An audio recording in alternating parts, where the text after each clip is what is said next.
എവിടെയാണ് കണ്ടില്ലല്ല. നീ എന്തിനാണ് എന്നെ കാണുന്നത്? നിനക്ക് കാണാൻ ഇപ്പൊ വേറെ ആൾക്കാരൊക്കെ ഉണ്ടല്ലോ. ഇത് നീ കാലം തന്നെ ഹരിയുടെ ബൈക്കിന്റെ ബാക്കിൽ ഇത് പോകണ്ടായല്ല. ആ പോയി അവൻ വീട്ടിൽ വാട്ടർ അതോറിറ്റി ബില്ല് അടക്കണമെന്ന് പറഞ്ഞു. പിന്നെ എന്റെ വീട്ടിൽ അടക്കണമായിരുന്നേ. വാട്ടർ ബില്ലൊക്കെ എൻ്റെ വീട്ടിലുണ്ട്. ഞാനും വിളിച്ചാൽ വരും. നിനക്ക് എന്നെ വിളിക്കാൻ പറ്റിയില്ല. അവൻ വന്നപ്പോൾ അവൻ്റെ ഒപ്പം അങ്ങോട്ട് പോയി. അത്രേ ഉള്ളൂ.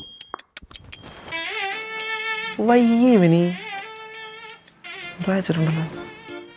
നിന്നെ എന്നോട് ഒരുമിച്ചുണ്ടപ്പോൾ എൻ്റെ ചങ്ക് കയറുന്നു പോയി. ഈ പ്രാവശ്യത്തേക്ക് ഞാൻ ക്ഷമിച്ചു. ഇനി അത് ആവർത്തിക്കരുതാ.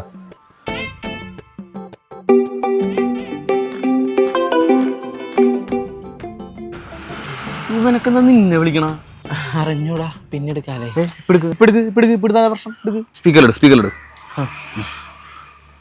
ഹലോ കുട്ടാ, എവിടെ? വൈകിട്ട് സിനിമക്ക് പോവാണ്ടേ? സിനിമ?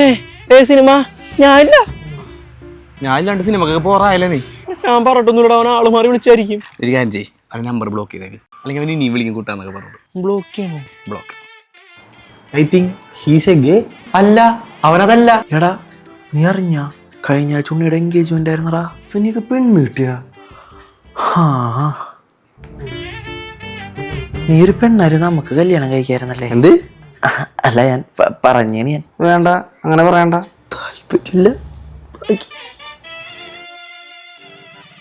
എവിടെ പോയി കാലം തന്നെ? അച്ഛൻ്റെ ബർത്ത്ഡേ ആണ്. അപ്പൊ അമ്പലത്തിൽ പോയിട്ട് വരാന്ന് വിചാരിച്ച്. എന്താ കവറില്? ബർത്ത്ഡേ ആണ് ഒരു ഷർട്ട്. എനിക്കുണ്ടായി ബർത്ത്ഡേ കഴിഞ്ഞ മാസം. എനിക്ക് ഷർട്ടൊന്നും കിട്ടിയില്ല. അത് അച്ഛനായോണ്ട്. അച്ഛനാണോ നിനക്ക് വലുത്? നിന്റെ ഒപ്പം ചെറുതിലെ മുതലേ കളിച്ചു വളർന്നത് നിന്റെ അച്ഛനാണോ?